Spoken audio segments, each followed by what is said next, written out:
honestly, COVID has been, it sucks to say, one of the best things for Charlie Street. Allow us to reset, refocus.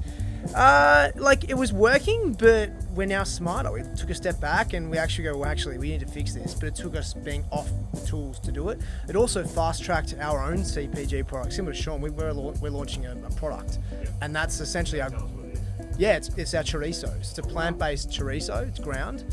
Yeah, so that's the first iteration. We've got a number of different SKUs, but essentially that came out of me creating a dish and it becoming an element to the dish. And the chorizo was the most profound positive feedback of any dish we've had, and then people adding it as a side. And this was 2019. If you look at, I don't have to do the numbers with Shaun, but the reason why the plant-based market is doing so well is there's a lot of buzz behind it. It's meant to be like a $142 billion industry in 2 years or whatever it is.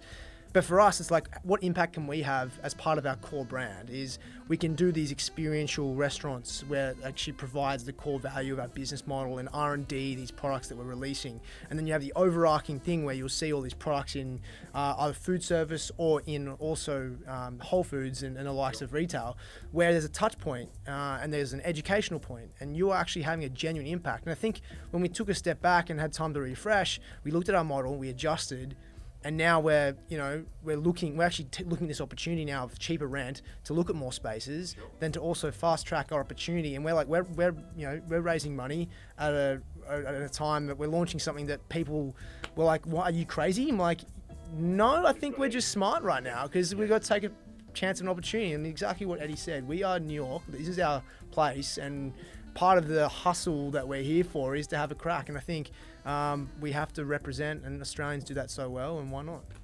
The Australiana Show. Today's show is a passionate, feel-good bunch of awesome, idiot, kind-hearted mates. Australian legends in their own right, they all separately have decided to pack up their lives and move to the USA and have a crack at a deep, dense, competitive hospitality space. My questions today ask why the fuck they decided this move, one of the most difficult cities being New York City and LA to open a hospitality gig in the world, and what made them dig deep and find the courage to do so. I'm going to ask about the pitfalls and what are the basic differences to opening a restaurant or a bar or a business in Australia and the USA. Also the highs of being here, what they have discovered about the difference in style of service, eating, drinking, and the habits of Americans versus the habits of Australians. All right, gents, so we're going to get started while Dan's sitting over here eating his lunch. Thanks for all making it today. We've got a pretty fucking awesome show. We've got Shaun sitting over on the laptop over there, and I'm going to run through the role of legends here. And, what's with the weather? Because Shaun's in LA, he's got sun. We've been pissed on. It's cold. And I remember last week, I think I was sitting at Eddy's new joint drinking Aperol Spritz in the sunshine, so I'm not really sure what the hell happened. Anyway, round table. I'm going to introduce Eddy Buck's restaurateur of Chinese Tuxedo and the newly opened Tiger, Tyger. I'm not sure why I can't spell it. But anyway, he just opened that. Handsome, tall Aussie. We've got Shaun on the laptop for the viewers that can't see him. You can hear him, Shaun Quade of the newly opened plant-based cheese company, Grounded Foods. And he's a starred Australian chef. We're calling it starred because in Australia we call them hats, because we're a little bit redneck, but he's basically a starred hatted chef that's in the US. He's coming via LA. Dan Churchill, author, owner of Charlie Street, TV celebrity chef in a good way, and all-round good human. And Jason Scott on the left of me, owner of Grand Tivoli and Pepe's Cellar with me, an icon in the Australian hospitality industry and dumb enough to be my business partner. So, this is a show. It's very relaxed. Clearly, we've got beers. Thank God we're not recording this at 10 in the morning because Jason still would have brought beers. I'm gonna do a bit of a roundtable. This is a really weird time. This will probably go out in around 7 weeks from now. So we're talking about, we're in October. Who knows where we're at? 25% indoor dining ability. It's starting to rain. Outdoor kind of sucks. We'll get into all that stuff. I'm going to go to Eddy. How long have you been here now? 11 years. I came out winter 2009. 2009. Somehow I thought Jason and you'd worked together before. Is that true? Yeah, back in Sydney. Back in Sydney, whereabouts? Yes. The Ivy, actually. In Maryvale days, yeah. I'm a Melbourneian by background, and before moving here to the States, I had a couple of years in Sydney, where Jason took me under his wing. So that's I don't know. Andy was actually my boss, and he taught me everything I knew. Really? Was he your boss? He was my boss, yeah. He always says to me that he said to me he worked in one of my restaurants that I was his boss. No one ever heard of Jason working in my restaurant. I don't think he makes all this shit up. Right. So we're all Australians on this show. You've been here 9 years. What was your first gig? 11. Where did you? 11 years. Yeah. So when was your first gig here? I came out to be the general manager of a pub. So I'd been working in Sydney there for the Merivale Group, managing some cocktail bars at Ivy and then the main bar at Establishment. But I came out here on vacation to New York City. It was spring 2009 and just fell in love with the city. Knew straight away it's where I wanted to be. It's the industry, it was the space I wanted to be in, and went back to Sydney, to a Sydney winter, and immediately started trying to plot some kind of job opportunity or job offer to get me out here. And the job was the general manager of the Australian, the old Aussie bar that had 13 He was a bit years. of an icon owner, wasn't he? Matty Astle, who's an icon for our community and a legend of Australians in New York. He ran that for 13 years from 2007, just up until the shutdown. Yeah. So I came out to be the GM of that venue. It was a real departure for me from what I was working on at the time, but it got me here to the city, to Manhattan, and started me on this journey. So Dan, you know I'm going to give you a bit of shit because you're very well known celebrity chef. You never wear your fucking shirt, and I'm really happy wearing your clothes because I'm only saying that through jest. Shaun, for your information, some of his shows us wear his shirts. He's written a bunch of books, and I'm only jealous because he's got a six pack and I don't. And I'm thinking, you did surfing the menu? Yeah, mate. No, all that's valid. I'll cop that. You kind of fucking need to because none of us. I don't think there's. I thought to myself the other day, if I'm not getting a six pack during COVID lockdown, where I can basically work out any time of the day, I'm never getting one. So I've sort of got over that. I know Jason doesn't care, but I want to know, how long ago did you get here? Mate, 5 years ago. Officially 5 years ago. Similar to Eddie, I came over here, and for about a year and a half, I was going back and forward, waiting for the right ability to get the visa, essentially, to come over. So, I'd come over. I initially came over because I got invited to do a book over here. Yeah. So I launched one of my books. So that allowed me to get over here. And when I was over here doing the book, I guess, initial meetup, then you fly back, and you fly back. So between that and eventually getting my visa, it was about a year and a half to 2 years. So Right. I've been here on my, living here for 5 years officially, but it was essentially a couch for 2 years between home and here. So what was your first gig? What was your first gig? Where did you work? Or did you have your own place, your first gig? I had a place in Australia I was involved with. Over Yeah. here, it was just Charlie Street, to be honest. Yeah. So before that, I'd do a lot of stages at, a place like the Finch in Brooklyn. I'd be at, even other establishments that were more low key, but still taught me a lot with open ovens and whatnot, Right. such as Speedy Romeo. Yeah. And then you do all the the typical stuff where you go to Gramercy Tavern and you do a couple of weeks there and all that. But in that time, I was doing all my content, all my branding stuff, doing my media, and then learning about what it's like to open a restaurant here. So Yeah. that took. But Charlie Street's been open officially for 2 years. Yeah.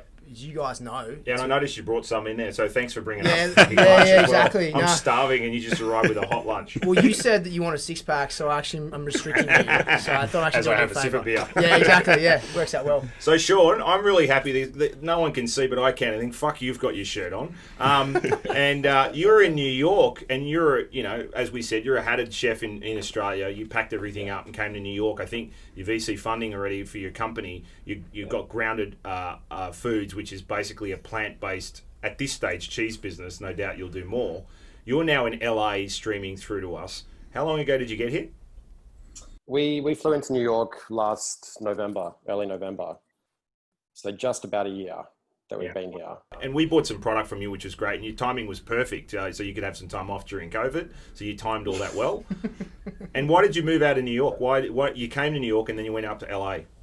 Yeah, so we originally wanted to go to LA. Just for a bit of background, we had a restaurant in Melbourne that we wanted, that was quite successful. We're doing quite well, but we just wanted to, kind of expand our horizons. So we're looking at LA for a second venue.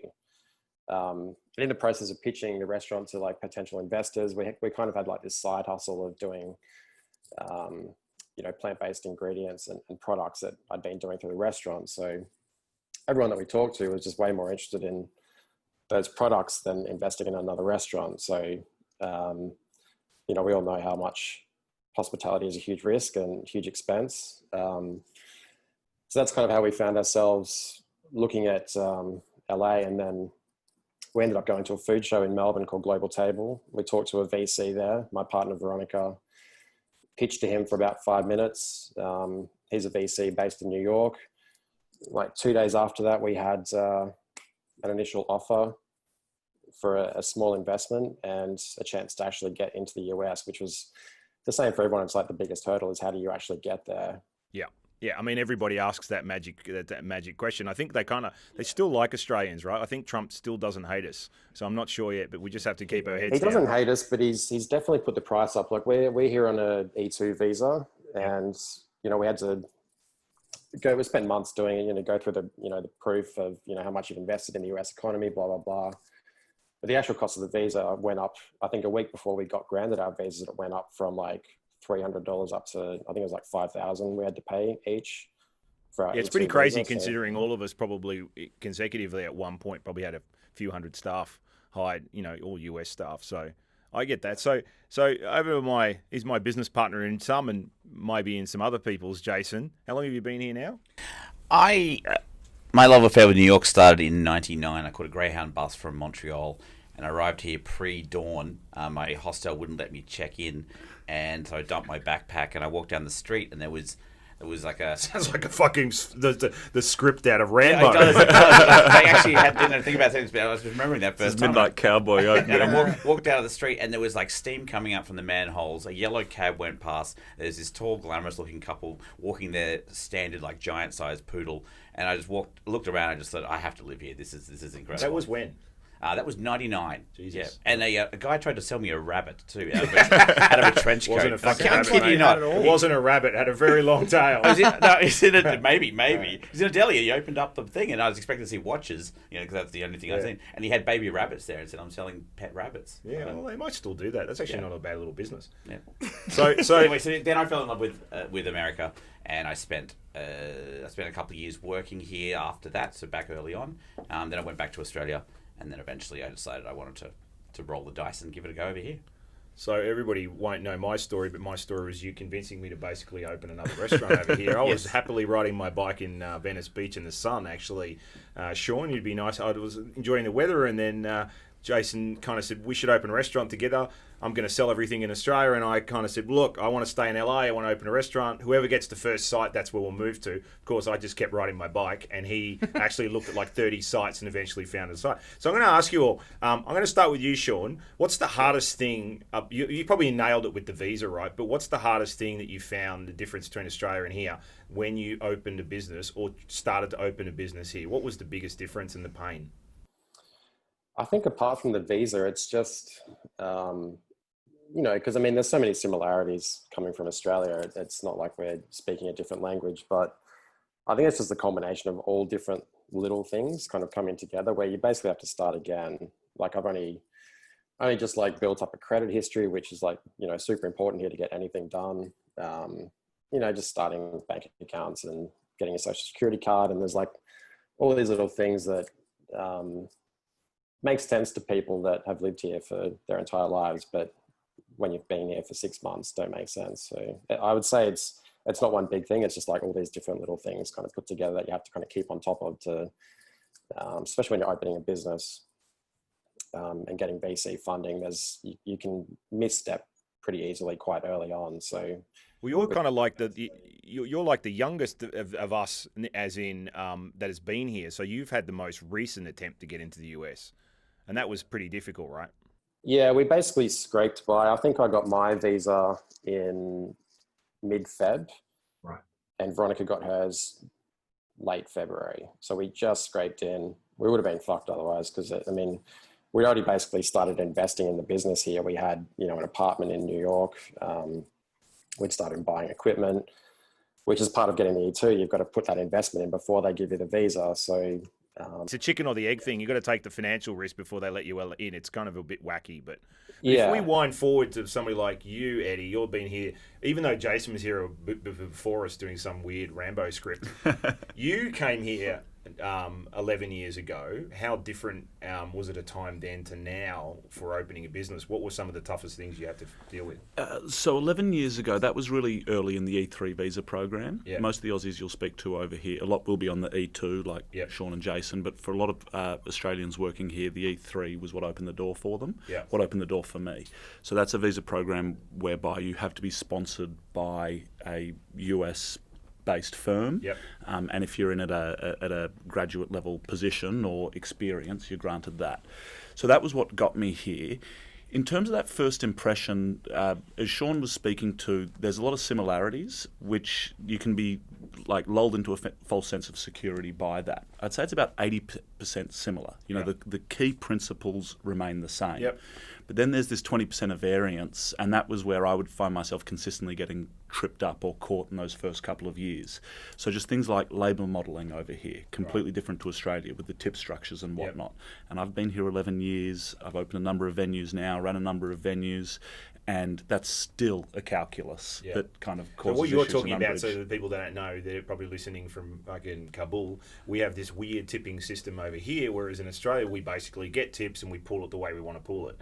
And it goes automatically to the staff, whereas over here there's been this whole bureaucracy around what's the appropriate thing, paying people less an hour and that kind of thing. That's what you were talking about. And you basically what you're saying in a really nice way is it's still fucked up. Well, just that initial adjustment coming out, there was a lot that one could assume and you could base on your own experience and understanding of, but it was that little 20% points of difference. So just beyond the tip structures, labour modelling's different. You're going to have more front of house staff here in the States than you do in Australia because they're cheaper. Sure. So it's a bit of an adjustment when, you know, you'll have multiple people on a host desk, not a luxury we're able to run within Oz. So I had to pivot some of my expectations and understandings early to kind of fit that nuance of difference. And the over wages here. has gone up since you've been here. It's like almost doubled, right? Substantially, yeah. Yeah, because it should be. I mean, in fairness, it has to go up. But now what's happened is the restaurants pay for it, and clients still want to pay what they paid 10 years ago, right? So, what do you think the difference is, Dan? If I ask you, what's the difference? You know, balls to the wall, honest, between Australian staff and American staff in hospitality. Oh, mate, I think collectively it's one thing that we all say that's been the hard thing to negotiate. Yep. From an operating standpoint, you've got to learn how to talk to your staff differently. Yep. And in a way that you got to be empathetic in areas that you never maybe previously thought, or it opens your eyes to being more open to those things. Sure. I think for me, the hardest difference is you have sections of your restaurant and then you have sections of your line. But in Australia, I was just, like everyone here was taught to do everything, right? Sure. You just, if something needs to get done and you're done in your section, you help. Yep. Over here, it's not the case. Yep. It's like one person will own their station, do a really good job of it. Once they're done, they're not going to help anyone else. And that for me was a massive learning curve because I'm just so used to being able to, build a team of empathy and everyone work together. But coming over here, it was different. You had to have more people. They cost less. But then at the same time, you had to work out a way to get them understanding, and if you wanted this way, your ways of doing everything, which is not easy because you're coming in there. But isn't that the kind of point? Is that what Eddie was saying was why the tip system's so fucked up? Like you had a restaurant in Melbourne, Shaun, and we've all had gigs there, and I asked Jason, is like they're staying in their section because they're only paid for their section, in a way. Yep. Right, so they're like the busboy is not going to take a waiter's order because they're not allowed to, right? So that's George the dog, by the way. You can hear your dog. You can hear your dog over there, Shaun. He's part of the interview. Don't worry. So if I go to Jason on this, so you're very good at understanding the breakup, of the dining room from busboys to wait staff, the bar staff. Do you agree with that? The tip drove the kind of not ethics, I guess, the work schedule for people. We tried to open with this idea that anybody that you grabbed would be able to take an order, and we learnt very quickly that because there was American staff were like that, we don't do it like this. No, well, I mean, I guess from their perspective, they're not really paid the bulk of their money. So I'm talking about the staff, paid by the customer, right? And it has fostered this sense that their little section it's almost like they're subcontracting a little bit of part of your restaurant as their own business, right? And they're leasing it off you almost, and they'll do everything they can to help the customer. But there's a lot of not my section. But that's, look, this is only our short experience in this. And there's also New York, and it's also now. Yeah, when I worked here 20 years ago, it was very different. How different? Like why? I felt like there was a lot more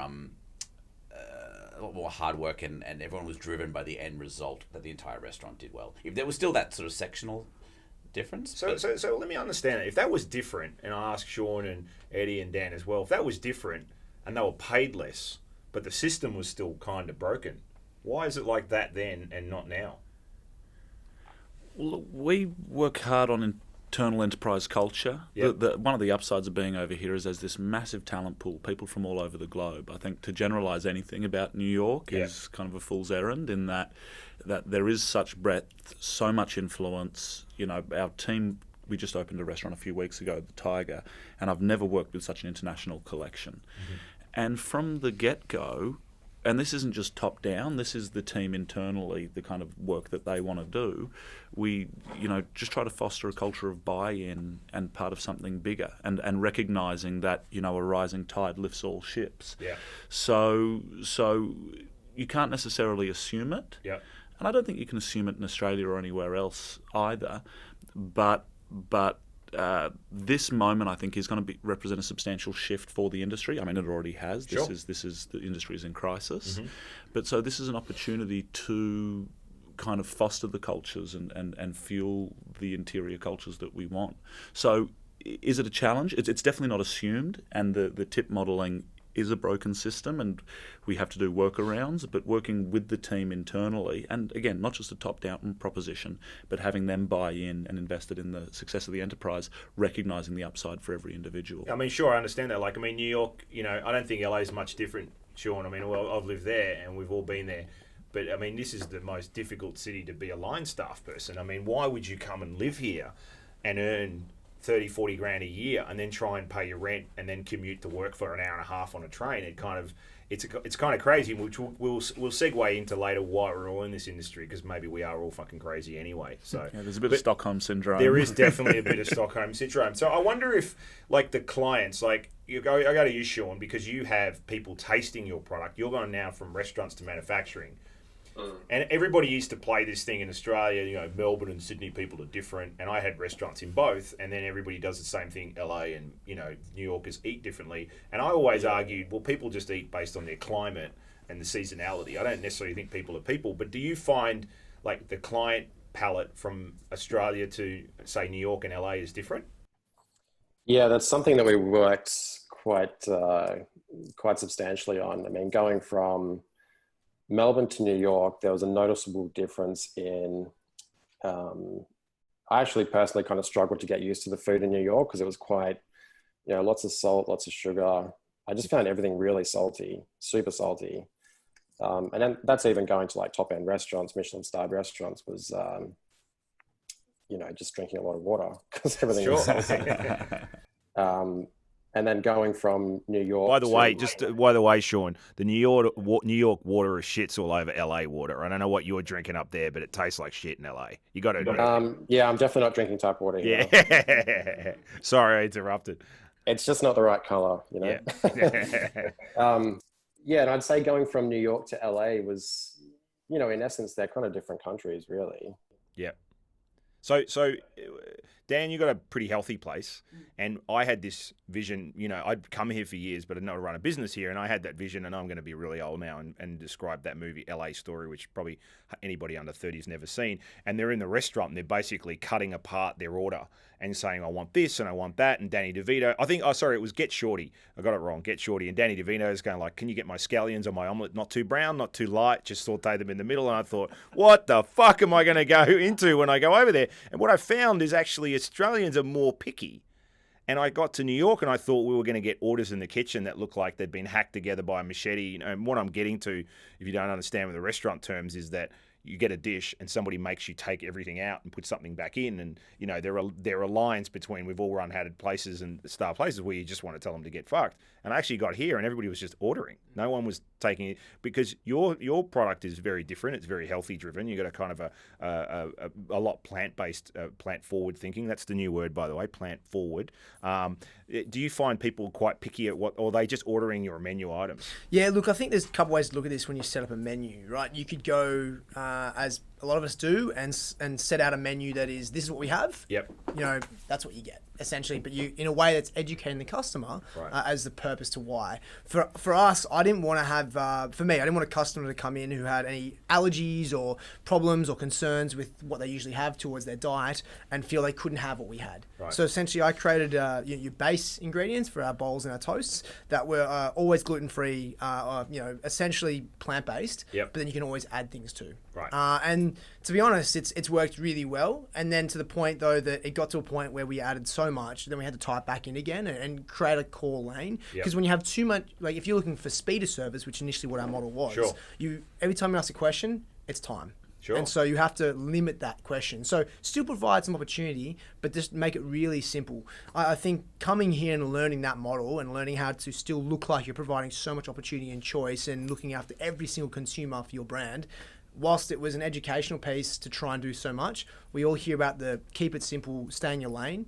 And it's Called open keep up. it fucking simple, Yeah, stupid. fuck, exactly. Yeah, I mean, we know. Because the thing is, it's really interesting. There's some psychological value in the fact that a lot of people write about this is that too much choice leaves you always disappointed you made the wrong choice. Yeah. So, you're going to go there, and I've got a favourite diner of mine called Square Diner. Yeah. And they've got like 600 things on the menu. Don't think I've ever eaten more than 599, right? So I'll go there and I'll just have the egg because it's a diner and I'm, the history and all that kind of stuff. But you always wonder what the chicken tastes like. But there's 18 versions of it. And I think that there's some merit in that. So if we go to Chinese Tuxedo, and I want to get to drinks. Just on that, if I can say one thing in defence of the New York consumer, Yeah. I think they're really well educated about. I think the demographic is largely very sophisticated here and educated about the context of the service offering. Yeah. So if they go to a bodega, they expect to have every choice under the sun, but if they're going for some set menu fine dining temple, they respect the chef's expressions. So, No, I find that- so it's I something think where that's New Yorkers really don't good. get enough credit, I don't Yeah. think, where they understand the context of what they're ordering. Yeah. I remember when I first moved here, going to a bodega for a sandwich or something, and I asked for a turkey sandwich, and they gave me, a half dozen bread roll options, 15 salad options. I was like, I just want a fucking turkey sandwich. But that was me not knowing the context. Right. Whereas, you go to some nouveau bougie sandwich bar and they'll have the composed sandwich, kind of chef selection.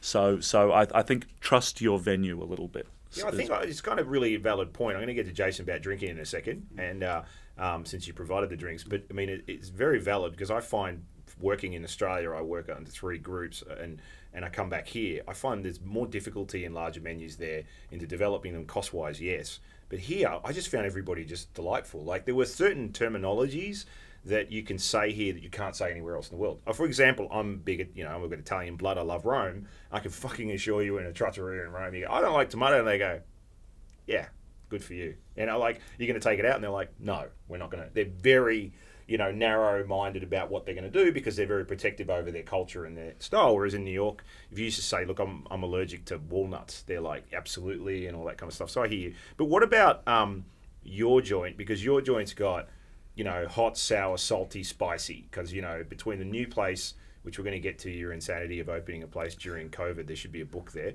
How do you find dietary needs? Because there's a lot of ingredients, right? It's not chicken and eggs. It's like there's 5 or 6 or 7 ingredients in some of these dishes. Look, Chinese food can present. So Chinese Tuxedo, which is currently closed with COVID, but we opened in 2016.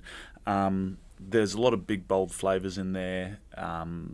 And Chinese food can be uniquely difficult to accommodate different allergens or dietary requirements. Obviously, a lot of shellfish and fish sauce run through things. Soy isn't appropriate for gluten-free diners. But it's just a reality of running a venue in 2020. We have to be super thoughtful of our guests. So in addition to our standard menus, we do produce and print dietary kind of restricted menus in putting together the concept for the Tiger straight off the top. We think about those other categories. The Tiger's more Southeast Asian in style, so it hasn't presented as much challenge because soy isn't such a big feature. But we put together our menu. Okay, this is our expression. This is what we want our offering to be. Now then we almost need to reverse engineer it a little bit. Sure. What's the offering look like for a vegan diner, for a gluten-free diner, pescatarian, I mean, there's shellfish iterations. averse. There's like 10 iterations of any one menu, right? There's a bunch of different things that we need to be It's considerate gone of the days now. of just nuggets for the kids. There's Where's the kids' menus now? Where's the pescatarian, vegetarian, vegan? I get it. And look, if you're in the business of hospitality, it's about accommodating your guests' needs. And some of these things, these issues are more prevalent than they were a generation ago or even a decade ago. But I have no problem with it. I'm a firm believer. These people are putting it in their mouths and it's their money. Yeah. So we should, accommodate as best we can. It's a fair call. So this will be, Jason can segue this conversation for the rest of us, but the difference... So what we're basically saying is the New Yorkers are a lot easier to look after. Because I go back to Australia a lot, and I got to say Perth is a lot more like New York, whereas in Sydney they're a lot more picky. But as far as drinking goes, there is no way that you can say they drink the same. Okay, because we know that Australians are all fucking drunks, and I mean, I go to Perth and it's like everybody's just drunk all the time in the restaurants, and they're like, I mean, I had somebody the other night, admittedly at your place, he said, I don't know why I felt so hungover the next day. I only had 3 or 4 Negronis and a couple of glasses of wine, and I said, that's a lot for a normal person. You're obviously on a Wednesday night. And he forgot he had 2 drinks before, and I had to explain to him that I was like, because he's a hospo guy, even though he's a New Yorker, and I was like, a Negroni's like 2 drinks. So he had 10 drinks. He didn't think that was much. So as far as drinking goes, I know you and I opened Pepe's Cellar in Grand Tivoli. Jason, I'm speaking to, if you can't see him. What's the difference between the drinking style, what they drink, and how they drink? Drinks per hour is probably the way I would describe it. Australians just drink faster. Yep. Americans really pay a lot of attention to what they're drinking. They're really into cocktails. They're really into the process, the product. They like talking about it. Not saying Australians don't as well. Yep. But it's very rare in an American bar, or at least the bar that we opened, that someone's going to come in and have 10 beers and then think about what they're going to have later on. Yeah. So I think there's definitely a difference in the drinking culture. I think it's healthier over here. Yep. I can count on one hand the number of people in 2 years in New York I've had to ask to leave the bar. Yeah. Whereas in Australia, that's usually in one night. It's usually myself. Yeah. But it's a much more mature crowd. I think the 21 drinking age really does help, and I think there's a tone to the crowds over here that's a lot more mature and sort of appreciative of what they're actually consuming. Yeah, but a little bit more well behaved, right? Absolutely. Yeah. But that could be the level of alcohol, I don't know, chicken or the egg, whatever it is. But I definitely find New York bars are much more civil, at least the ones I go to. Yeah, they are. I mean, I go to Perth, so Perth is kind of like going to like deep parts of Arizona where I have a place as well, but they're a little less behaved when they drink as much. So let me ask you... In New York, there's just not that stand-up power drinking culture that we have in Australia, which in is New York City. In New York City. It does exist in other parts of the States. I've definitely seen it, but the idea of tonight we'll stand up in a circle and just drink beers till we fall down. Yes.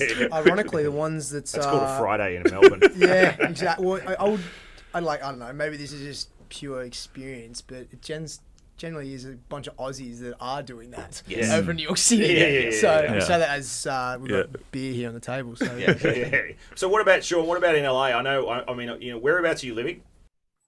We're in West Hollywood. So how do you find it with the drinking there? We haven't actually been out, to be honest. Since we've been in... You've standard 10 drinks a night. Yeah. I mean, there's plenty of drinking going on at home, but it's... I think we, particularly Veronica, she loves a natural wine. Yeah. And we've kind of struggled to find, something that's kind of comparable. I mean, our wine scene back home, the regions are just amazing. I think they're very, very underrated on a world scale. Yeah. I think... you could say that about the whole food scene in Australia. Thinking back to when we had, the world's 50 best restaurants and the world's food media is in Melbourne. And I think a year later, they didn't really, I was looking at the Tourism Australia numbers that they shared with all the restaurants. So it was just kind of like, it just went back to normal, really. There was no real kind of flow-on effect after they'd spent millions and millions of dollars on it. So, drinking in LA, I couldn't actually honestly tell you. We haven't really been out. It kind of seems a bit, I don't know. Personally, I there's nowhere that I really want to go and sit with a mask on, and then they've got all these strict rules here where you're not allowed to talk to your server for more than 2 sentences or something stupid like that. So Sounds like marriage. So let me segue, because you were talking about the top 50. There's top 100. There's, I'm sarcastic the other day. I said I'm going to write a book called the top 50,000 restaurants. It's like, so there's that. There's an element in Australia where it comes to awarded restaurants, and I think we've all been there and had awarded restaurants, and we don't take them for granted. I've had best new restaurant. Jason has. We only just got one, a restaurant of the year in Santini, and you kind of go, one of the restaurants I do in Perth. You kind of go, oh my God, that's it. Once you get it, it's not like an Academy Award. Your next film's 10 million, right? In a restaurant, you go, your next day's another 18-hour brutal shift, and it does get busier though. And you can't hide the fact that when you win an award in Australia, it actually changes things. And I'm going to ask the question that everybody hates to answer, because we somewhat in Australia aren't the people that love celebrityism in our restaurants. I know my restaurant Icebergs became kind of like that, which was never the intention. But I'm going to go to Eddy for a second, because who I'm talking about, because you were here for a few years. You were fucking nut crazy enough to open a Chinese restaurant, a modern Chinese restaurant, in Chinatown, which I would have thought, some sort of gang would have kicked you out at that point. You open, and just to make it harder, it was not down a very famous street, and you decided to do it pretty much underground, right? And I don't know, your partners obviously believed in you, but I can't imagine too many business plans, people looking at that and thinking, great. Did you find when opening that, obviously the place is fantastic, it's got an amazing reputation now, Chinese Tuxedo, did you find celebrityism helped? Look, it's hard to know, but it certainly hasn't hurt with the following we've been able to foster at Chinese Tuxedo. A huge part of our being able to bring that to market with my business partners and exec chef. So my business partner, Jeff Lamb, is Chinese American. He's a general contractor, was well known and respected in that community. We'd worked together on a previous project years before. And Jeff and I felt there was a market gap from the time he would spend in Hong Kong and Beijing and seeing the compelling things happening in the Chinese food space. My having just come out from Australia, icons like Flower Drum in Melbourne, the success of newer enterprises like Mr. Wong's in Sydney, as well as the restaurants that I love in Hong Kong and China throughout East Asia. So we felt we had a market opportunity there, and then it would live or die based on the consumer response. And we were really fortunate that people did respond to what we were offering and found it really compelling. We brought out Chef Paul Donnelly out from Sydney. He'd been head chef at Miss Cheese for 5 years previous to that. And then, this is one of those strange side effects of doing stuff in New York City. We got a great celebrity following, so we've hosted the Kardashians. I know you're being humble, right? Because we're Australians. I'll name drop. I'll name drop with the best of them. Just to be clear, you're like making drinks with Justin Timberlake on, was it Kimmel or Jimmy Fallon did that years ago? And you're on there one day, and I remember Jason sending me a video, and I was like, "There's this Aussie idiot friend of ours like on stage with Timberlake making cocktails." So Kardashians came in. Did they make a difference? Mick Jagger, Bill Clinton, Jackie Chan was a real favourite of mine. Did they make a difference to your business if people spoke about them? The Kardashians did move the needle.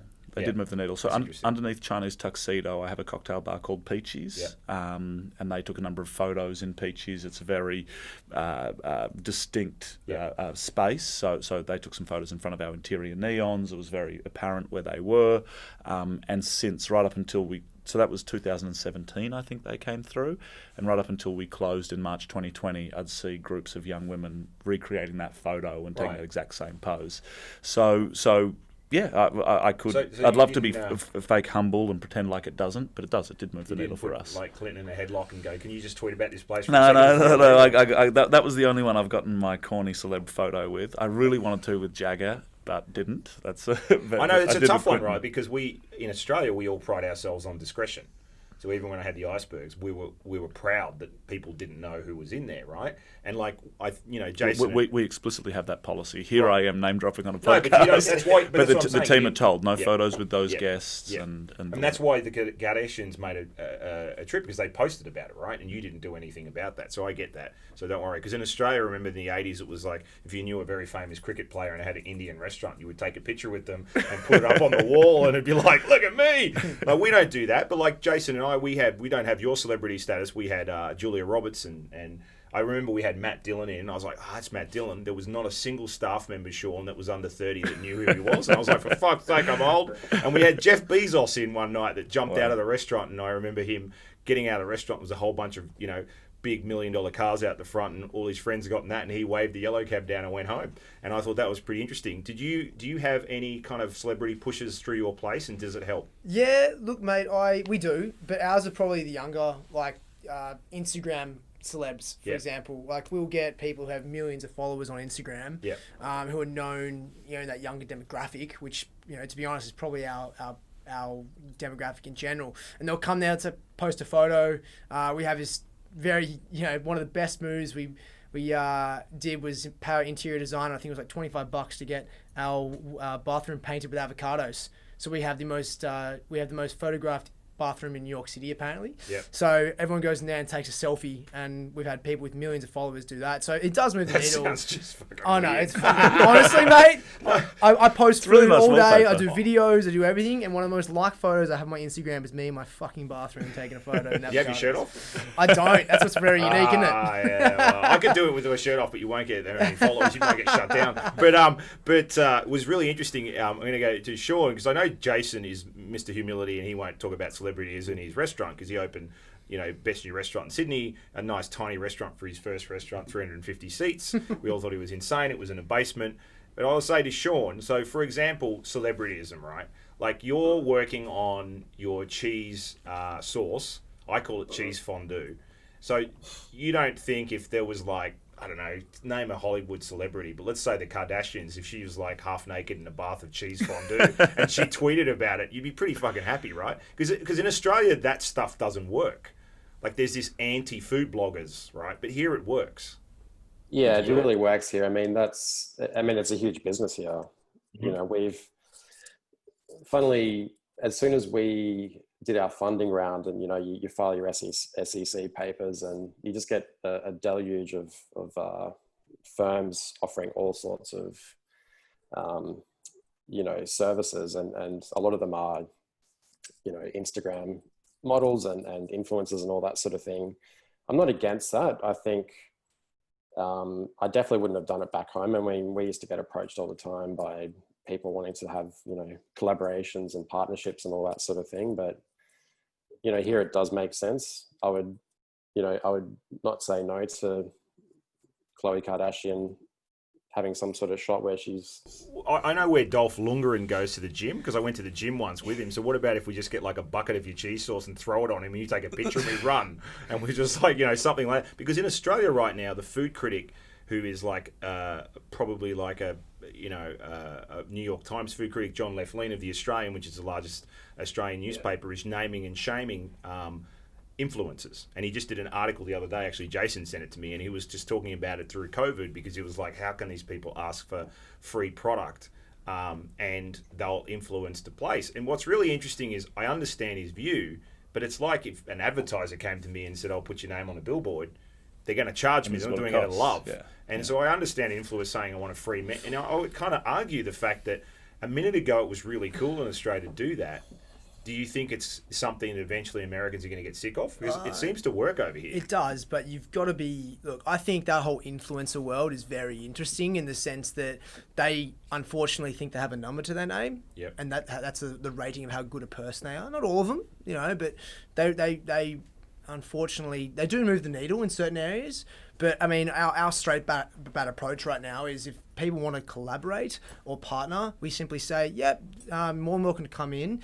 Just so you know, we're really excited for you to be here. The portions of your meal will actually, that you pay for, will go towards City Harvest. That's smart. So like, they have the option to still come in and pay. Be good citizens. And be a good citizen. Yeah. Won't come to us. Tips will go to the staff. Yeah. But the rest of it will go towards a company that we are looking after, who are supporting food right now in a time that's quite chaotic. Yeah. So it's kind of like, you then will have the right influencers who come in doing it for the right reasons and realize the situation, and you're still kind of working both fields, if that makes sense. So if you get somebody like Jason, for example, you have, like, I think it only took you a year ago till you figured out Instagram was free, right?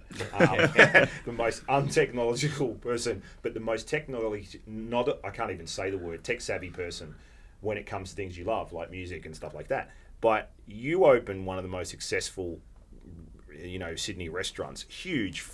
Nobody had gotten French right for so long, and yes, there was some nice little places, but you went. I've had a bunch of bars. I've been given every award, in the book. I know you didn't say that. I'm saying that, and then all of a sudden you open a 350 seat restaurant. You didn't have any of that shit, and you actually worked the opposite. You made them come in, give them nothing, and then they talked about your restaurant. Yeah. I think it's a very different market though. Sydney was nowhere near as crowded for what we were offering, which was an experiential restaurant where it was all about theatre. We happened to have great food as well and great service, everything, but by being down with no sign and down a basement and all that, we gave them something to talk about through natural word of mouth, and then everyone wanted to take photos of it and share it themselves. But I was in a very fortunate position then, because we were already very well known in the industry, and we knew that we'd be able to fill it. We would hope that it would come back, but we knew we'd fill it.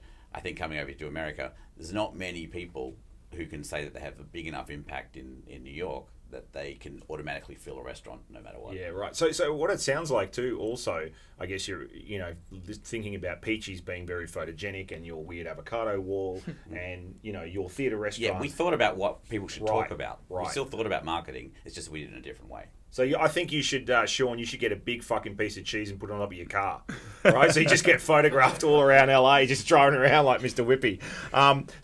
Look, this next part is all about hustling, right? So we've done a bunch of interviews with people. I'm actually doing a town hall in a couple of days with like a few thousand people in Australia, and they're talking about what you did through this whole process. What's really interesting, and we're going to go to Eddy, is you were crazy enough to open a restaurant in the middle of COVID. I just want to be clear on this. You opened it in the middle of COVID. Nobody had a gun to your head. You didn't have to do it. We didn't make you do it. You could have waited.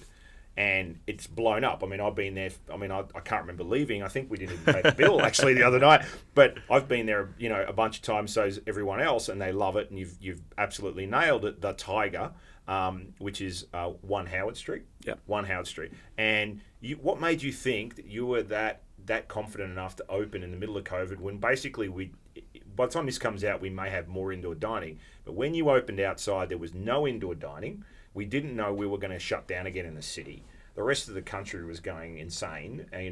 What gave you the confidence to do that? Well, I have to stress the project had started pre-COVID. It's not like the shutdown was announced and I got to work. It was a project that had been percolating for a couple of years, and we took possession of the site last November, started the demolition about 5 months prior to the shutdown.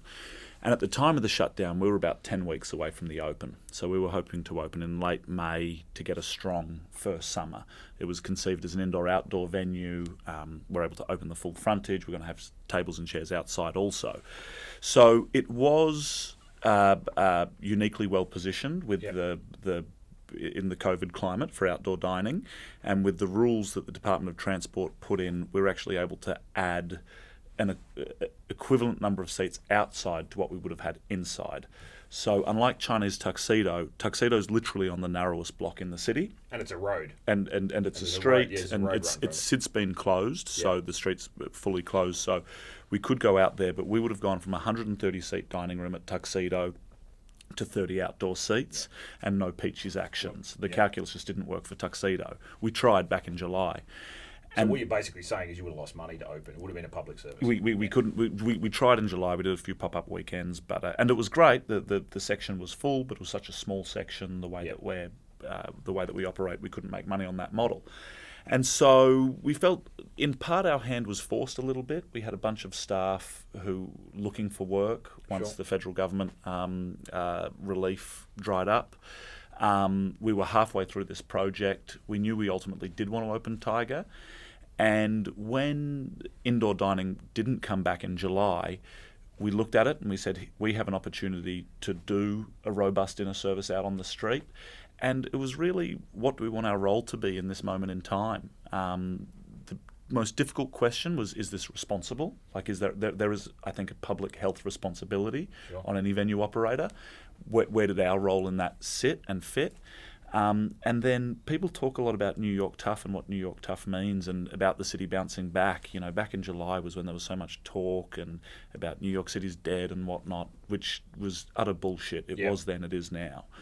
And so we got a choice. What role are you going to play in it? and we could decamp out of the city and wait till it's all kosher and come back, in the good times, or we could pull our heads in, or we could say, okay, what is it to be New York tough? What does it look like? Yeah. And for us, it was, we know there's a consumer appetite for this. It's been a really awful year for the city.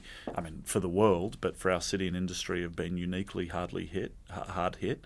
And we thought, well, what can we do in it? And I don't want to sound,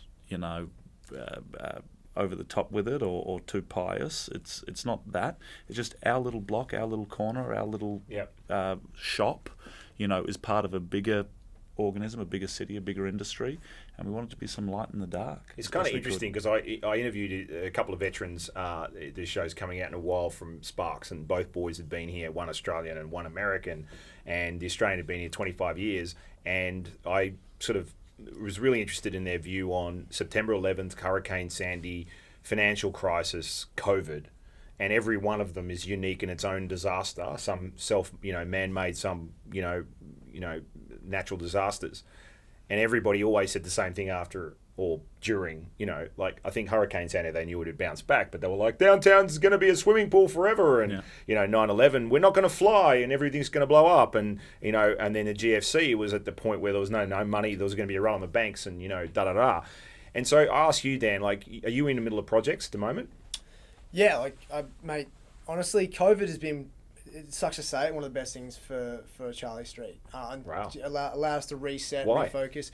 It was working, but we're now smarter. We took a step back and we actually go, we need to fix this. But it took us being off the tools to do it. It also fast-tracked our own CPG product. Similar to Shaun, we're launching a product. Yep. And that's essentially... You tell us what it is? Yeah, it's our chorizo. It's a plant-based chorizo. It's ground. Plant-based? Yeah. So that's the first iteration. We've got a number of different SKUs, but essentially that came out of me creating a dish and it becoming an element to the dish. And the chorizo was the most profound positive feedback of any dish we've had, and then people adding it as a side. And this was 2019. Yeah. If you look at I don't have to do the numbers with Shaun, but the reason why the plant-based market is doing so well is there's a lot of buzz behind it. It's meant to be like $142 billion industry in 2 years or whatever it is. But for us, it's what impact can we have as part of our core brand is we can do these experiential restaurants where it actually provides the core value of our business model and R&D, these products that we're releasing. And then you have the overarching thing where you'll see all these products in either food service or in also Whole Foods and the likes of retail, where there's a touch point and there's an educational point, and you are actually having a genuine impact. And I think when we took a step back and had time to refresh, we looked at our model, we adjusted, and now we're actually looking at this opportunity now of cheaper rent to look at more spaces, then to also fast track our opportunity. And we're raising money at a time that we're launching something that people were like, "What, are you crazy?" I'm like, "No, I think we're just smart right now because we've got to take a chance and opportunity." And exactly what Eddy said, we are New York. This is our place, and part of the hustle that we're here for is to have a crack. And I think we have to represent, and Australians do that so well, and why not? It's kind of interesting because then Shaun, you packed up and went to LA. So anyway, we just announced a big news of some other stuff coming between some people on this table, and my producer had to cut it because they got nervous about announcing it too early, which I think's fair enough. I think Jason's up to typical no good. I think I mentioned some pink flamingos and tennis balls and some sort of weird hospitality thing, but it's going to come out at some point. You and I are doing a little gig together. Yeah. We're putting the last of our piggyback money in it, which is kind of where I wanted to go with this overarching conversation to think about. Eddy brought up New York City tough, and I'm like, I'm even going to go deeper and say hospitality, because I've made money and I've lost lots, and I've made lots and I've lost it, and I never woke up and said, that's it, I'm going to go and be a butler. I woke up and said, right, and none of us ever go, hey, we want to wake up and be an employee. We wake up and go, how do we get somebody to give us some money to go and open something else to employ a bunch of people, right? So we've put a lot of people through homes and help your families and so forth. What do you think, Shaun, that inspires us to be this ridiculously stupid with our money and go off to, you could have stayed and had a really nice life in Australia, eventually built the restaurant to a point where you didn't have to show up as much. The margins are sure they're getting harder and harder. What do you think, is the biggest key to hospitality? Because right now there's 600,000 unemployed people in this city, give or take the 100 that might be working. There's 50 million globally, 10 million hospitality people in the US, and they're talking numbers like I saw the other day, not Asia but European cities in the US, sort of North America, Australia, they're talking high 50% unemployment. Like, that's a big fucking number. Like, we're talking 25 million people are trying to figure out how to pay the rent. So if being us, none of us drive Ferraris, none of us have secret money under their bed, or do you? Just looking at Eddie then. But every time something like this happens, what's that little thing in our head that makes us stay in this? Have to keep going. I mean, you can't really fail if you just keep charging ahead. We all chose to be in hospitality. Hospitality is not an easy road to make money. If you're in it to make money, it's the worst fucking industry ever. You should go and be a garbage man or something like that. You probably sleep better at night and have a bit more in your bank account at the end of the week. But for me, like, the reason we got out of restaurants and decided to focus full time on doing products was, particularly back home, I think the restaurant industry was kind of broken before COVID. There's a lot of things that needed to change, and you were seeing all these hugely respected chefs on the front page of The Age every day, for wage theft, and it's like, well, every fucking. You're talking about Australian Age newspaper. I'll just cut in there. You're talking about the Australian newspaper about the wage issues, right? Yeah. Just for the audience that don't know that. Yeah. So they're being exposed for having a business model that literally every restaurant follows, where if you want to make it in the industry, you have to work your ass off. Otherwise, you're just another McDonald's, really. But so I'd say, like, if I was to talk to you, Jace, like, since age 21, when you started your first business, which was a saloon bar in Sydney called Shady Pine, in when? It was 2010. 2010, when Sydney, we were both there. Were you there? I just left. Just left, and Sydney was, you were around, were you? Males in Sydney, yep. Yeah, Sydney was basically shitty, high-end hotel bars, and then you put a piano and a moose head coming out of the wall and went, this is really fun, and everybody realised that. But you've not stopped building projects in that entire time. No. Is that a disease that we need? Yeah, it is. I think we've all got the same disease, really. Yeah. I think our memory is only as long as the last service that we've just done.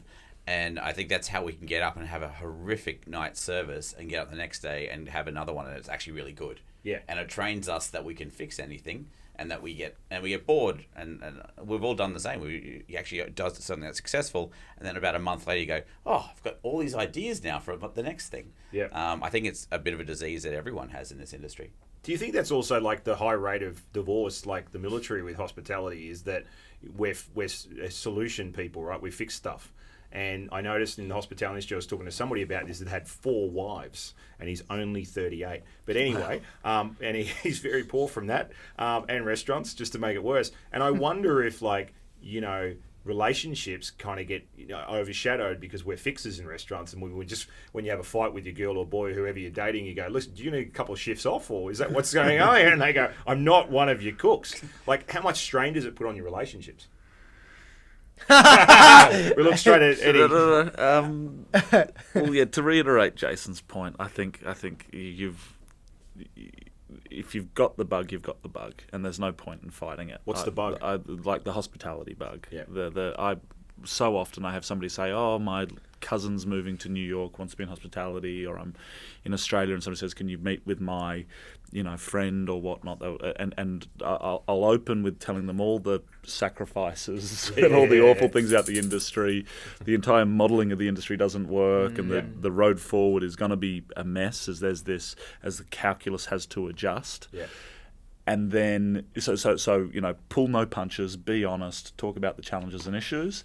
And then if the person says, yeah, but I still really want to do it, I'm like, great, you're one of us. Get in. I've had some great interviews here where people have come to the city. We had Gina, a friend of ours. She's now running 2 bars and has her own music studio. And 10 years ago, she rolled in and she had a resume she put to 100 bars. She said over 100 bars knocked her back until she went to one and offered to work for free. And for 2 weeks, it was some Korean hip hop bar, and she ended up, getting a job there. So, like, look, this industry, barring the fact that none of you are flat earthers, right? You're not a flat earther, are you? I mean, you are in LA, so we would forgive you. barring when we're not flat earthers and no one's got like a bunker underneath their apartment, the next year, like normally when I was talking economics with the CEO of Neuhaus, normally, there's a spring clean every 9 to 10 years of the economy. Things readjust, things come back, and they will. Sure, they'll be different and blah, blah, blah. But I'll start with you, Dan. What's your thoughts over the next year? What is it going to feel like? And if I'm somebody in the hospitality industry right now, what should I do? Should I be hustling another craft? Should I stay in the industry, learn different talent?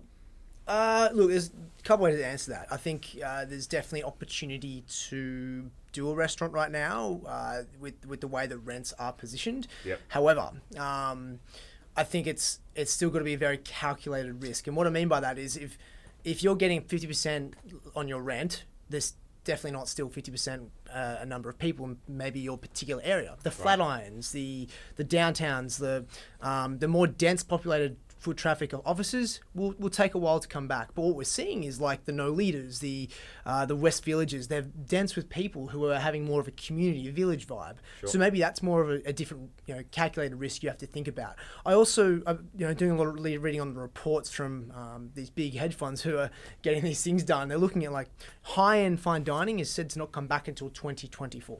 Right? That's the real 2024. 2024. Then they're saying everything from fast casual to more casual-esque higher-end restaurants would be like mid-year next year. Right. Now, even that, you should still be conservative. Sure. But if you able to negotiate, firstly, your lease correctly, I personally see anywhere between 18 months to 2 years off your first new lease at a percentage of your revenue is probably a very smart decision. And then from there, negotiate obviously a reduced rent on that as well. So. Right. So let me ask you this, because I hate fucking analysts, and I used to do analytic work for a design firm in hospitality, and when somebody's and high-end dining always takes the first chop, right?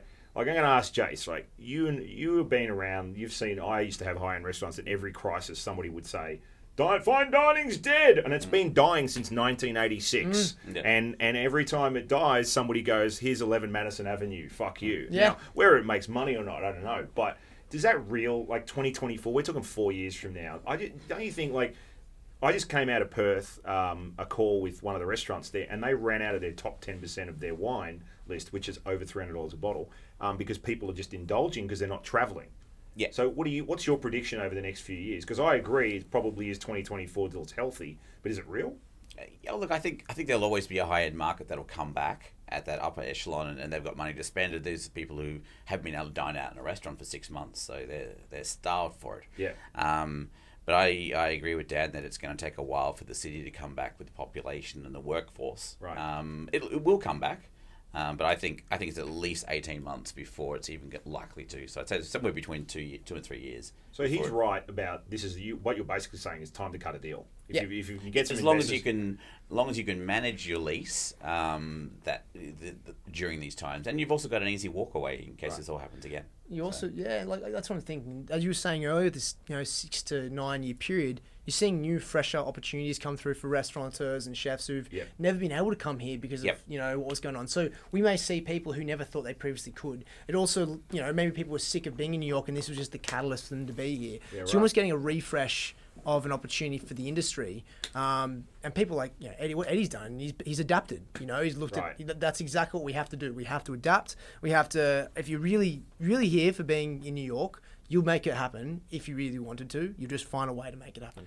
So it's really interesting. There's that movie. Am I the oldest? Am I the oldest guy in the room? I think I am. Yes. Apart from Mark, who's waving behind the producer's way. But you remember the movie Demolition Man? I brought it up with the CEO the other day, and Julia. Sorry, sorry, guys. He's 12. It's Sandra Bullock and Stallone are sitting in the car, and he comes out of cryogenics or whatever. He's been asleep for 50 years. And he turns to her and he goes, "I'm hungry." And she goes, "I want to eat da-da-da." And she goes, "To Taco Bell." And he goes, "I don't want Taco Bell." And she goes, "Everything's a Taco Bell." Right? And it was a moment there when I thought, which is really interesting what Dan said, and I'm going to go to you, Eddie, is that I thought for a second, mid-COVID, corporations were the only ones that are going to survive. But they seem to be the fucking pussies. Yeah. Whereas the rest of the general population that have the last of their money in their piggy bank are basically reinvesting in an industry, and I reckon corporations are going to follow only carefully, because I know investment groups now, VC funds, that are just freezing all their investments, right? And they're like, we're not giving anybody any money. And I actually thought we'd wake up to, 4 or 5 big groups in New York at some point that basically own a bunch of the city, because we know companies here that, they're 30 restaurants in, and they're all still shut. So if I was asking you right now, do you think that's the right move right now, is to cut a deal, learn a new craft, and dig in? Well, I think it's a super, super exciting time. And look, every operator is going to have a different risk calculus. Yep. And there is huge degrees of variance, what kind of category you inhabit, how you're financed, down to your neighbourhood, your location. But, and I've got to be careful saying this, because I never want to sound unfeeling or anything, but I think the next few years are going to be, I think the industry is going to be in great shape. Oh no, sorry, no, that's a misstatement. This moment in time is devastating for the industry without question. Sure. And people are demanding relief and the like. Pretty consistently, the biggest issue every enterprise faces, whether it's big or small, relates to their real estate. Sure. Currently in New York, the ventures able to break a rent deal, a lease deal, are looking like they're likely to survive, and the ones who can't are going under. Yeah. So this moment in time is an inflection point. It's devastating. It is a disaster. Having said that, this was the city that gave the world speakeasy culture. Bars were literally illegal in New York, and bars thrived. Yeah. Like when they were illegal. So the climate is difficult. The climate is tough. But the ones who, are thoughtful of their risk calculus, can figure out the risk that they can abide. There's a lot of the guardrails of New York City hospitality are being taken off of us right now. Like there at the Tiger, we had to fight with the Department of Consumer Affairs, Department of Transit to get an outdoor cafe, to get 24 seats permitted on the street. We had to shut it down at 9 o'clock. It was covered in, rigmarole and compliance and whatnot. Now we have 80 seats out the front and will in perpetuity. Yep. It's going to be a better restaurant. Yep. And we have a brand new lease on that. We've effectively doubled the size of the restaurant. For the whole time I've been in New York, we've had to fight community boards for liquor licenses. Jason and I talk all the time about how 4 a.m. liquor licenses, new ones in downtown Manhattan, they're a myth, they're make-believe. They don't exist anymore because nobody's going to grant you on a community board. That's going to change. There's going to be more sympathy for the operators now than there has been, certainly in the 11 years that I've been here. So those who are comfortable taking the risk, those who are in a position to, and it is going to exclude a lot of people because a lot of good operators are going to go under, have already gone under and will in the next 12 months. But those who can survive it, and just that question of like the real estate issue, if there are cheaper deals, it means new operators are going to be able to come in. Now, I'm glad the big boys aren't comfortable taking the risk that some of the smaller operators are, because this is a chance for us to move forward, this is a chance for us to evolve and to thrive. And I always think about those speakeasies of prohibition. When a bar was illegal, a New York City bar was still leading the world in the category. That, yeah. I mean, you were basically saying, if I understand this correctly anyways, we're like weeds. Like when there's a forest fire like there are in California and Australia, the first thing to come out of the ground isn't the big pine trees. There's those little weeds coming straight out, and it's green again in 6 weeks, right? The small independent hospitality ventures, what they're doing right now in New York is they're building these outdoor dining rooms and whatnot. We're seeing them be entrepreneurial, be doing everything they can, and that's will survive. And I, for one, think it could be really cool. I'm going to go to this last question is, and I'll start with you, Shaun, so you weren't prepared for this, is what would you tell your 20-year-old hospitality self?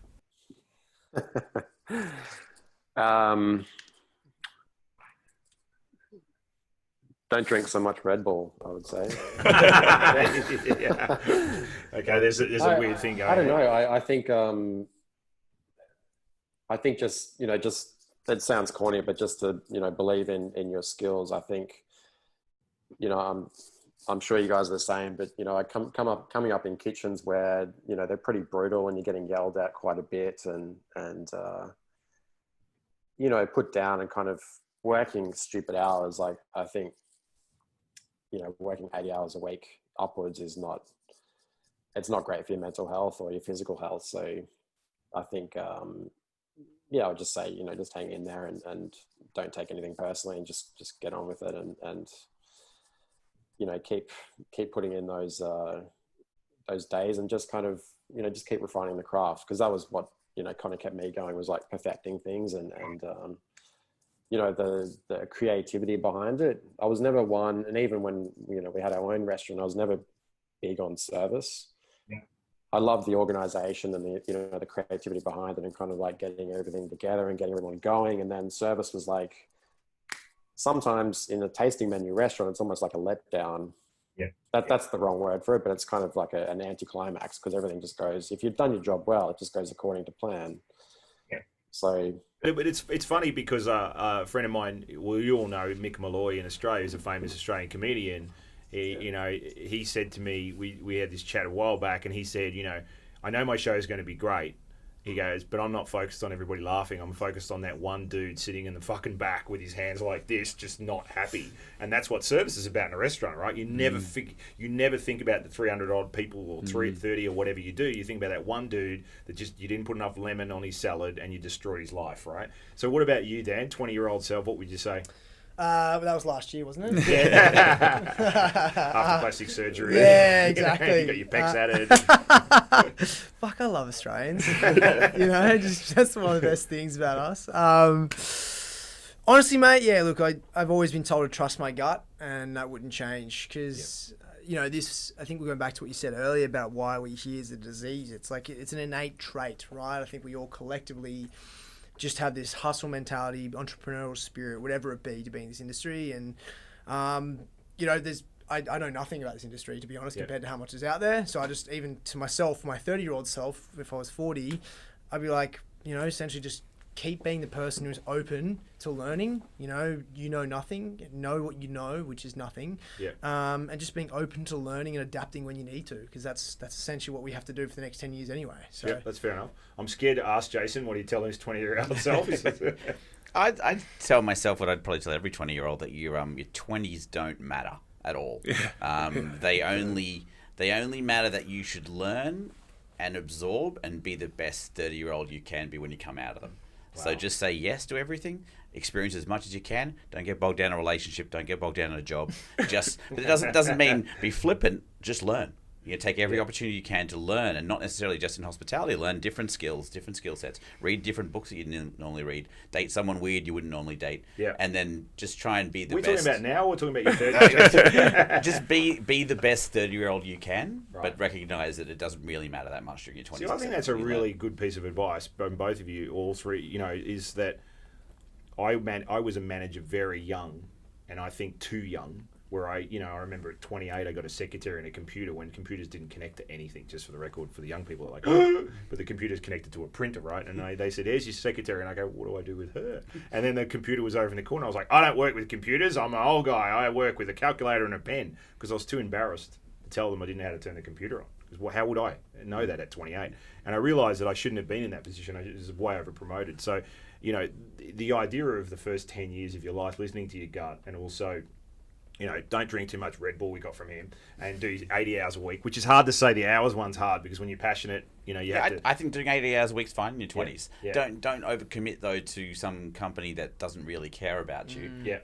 Do 40 hours a week for one company and 40 hours for another one, and learn your best experiences from that. Don't be passionate about ExxonMobil. Is that what you're saying? Yeah. If you're passionate about that, that's fine. But just always keep learning. I'm probably going to get sued for that. But, Eddie? No, I'm a similar mindset to Jason. I was an absolute fucking joker when I was 20 years old. The only reason I was picking up glasses in a pub was because I knew I'd be spending those 6 nights a week in the pub, spending my money rather than earning it otherwise. So, and I'm glad for that, because, I saw venues through a different lens, a different vantage. I didn't know I was learning. I didn't know I was doing it for something more substantial down the line. But that was okay. It was part of a rich tapestry of life where I was doing other things and didn't like those, and the hospitality kept pulling me back. It was very seductive. I probably I could say, Eddie, you don't need to be the last guy at every knockoff drinks. You didn't need every one of those beers, every one of those drugs along the way. Well, then you're different to Jason, because he doesn't even question it. I'm just a more determined learner than him. For a period, I was in Jason last minute at said drinks. But you know what? It's fine, mate.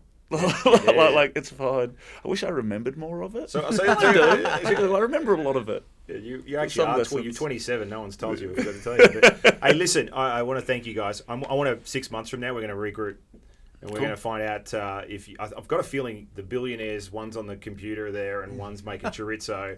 I'll probably be working for all of you at some point, washing dishes. It'd be interesting to see where everybody loops in 6 months from now. So thanks very much for your time, and have a great day. Thank you, mate. Thanks, mate. Thank you. Cheers, Shaun. Thanks, guys. See you, Shaun. See you later. That's it for this week, peeps. If you're enjoying the show, just go to iTunes, Stitcher, Spotify, Google Podcasts, or whatever podcast player you listen to, and ideally give us a 5-star rating, if we deserve it, of course. It will help other people like you discover us. If you want to find out more on what we get up to, or to suggest someone we should interview, let us know. You can follow us on Instagram, Facebook, Twitter, and YouTube at The Raw Hospitality Show. The show is a Fabrica Collective production produced by Mark Fellows and Samantha Webb, music by Jindal.